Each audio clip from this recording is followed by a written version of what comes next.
Hi guys, good morning guys. Kain tayo. Meron tayong kain tayo guys. Kain tayo. Meron akong guys, kunting ulam.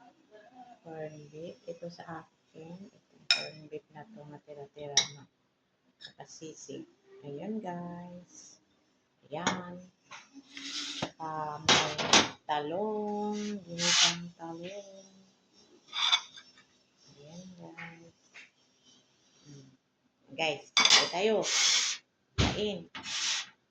Kain, kain. Mm. Mm.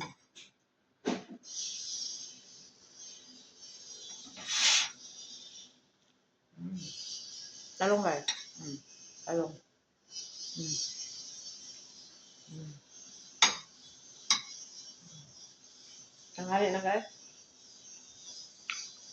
Hindi pa kami nakampisa maglinis. Ito na.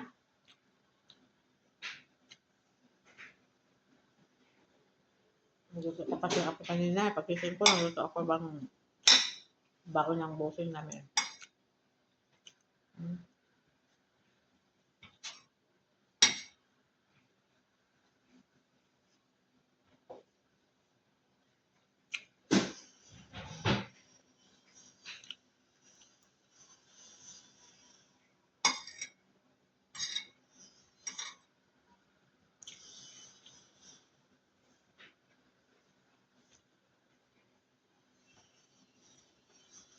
Hindi tayo kumakain ng maaga.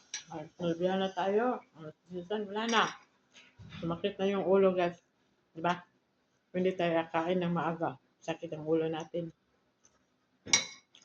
Kaya kailangan sa tamang oras kakain tayo guys. Kasi kung hindi tayo kakain, lalo na kung nasasanay tayong kumakain ng maaga, tiyak, kakain ka rin kasi sasakit ang ulo mo kapag hindi ka kumakain ng tamang oras. Lalit na nga kami ngayon eh. Dapat alas 7 kumain na kami. Diba?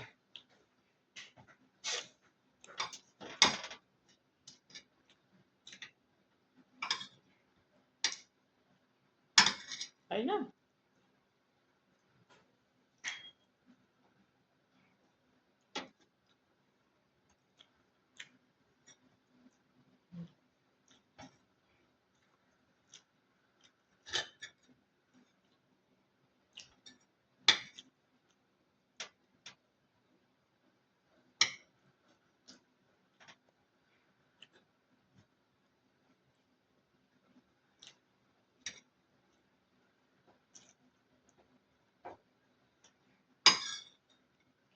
Gusto ko ito kain guys kasi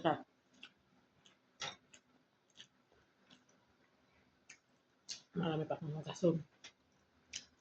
Pagkapos namin magugas, maglilinis na ako sa sala. Kaya gusto ko kumain. Dahil na puno yung bunganga ko.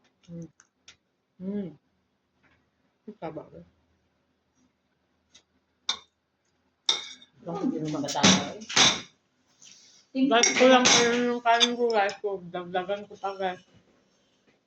Ito, kunti lang kanin ko yung kinuha ko.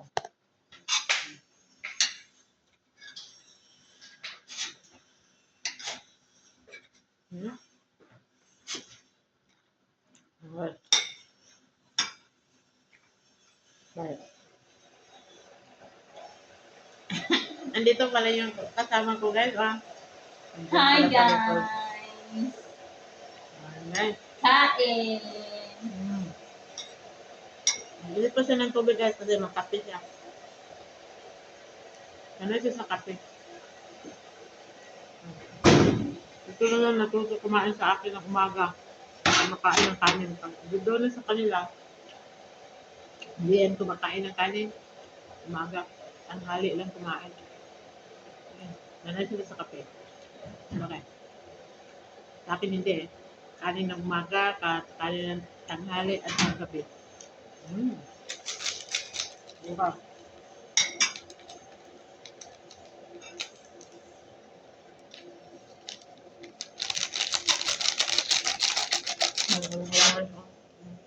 Diba?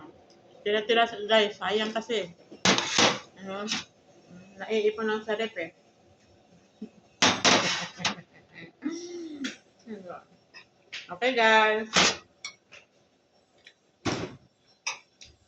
Please po subscribe sa among ulam namin guys. Like and comment. Bye-bye.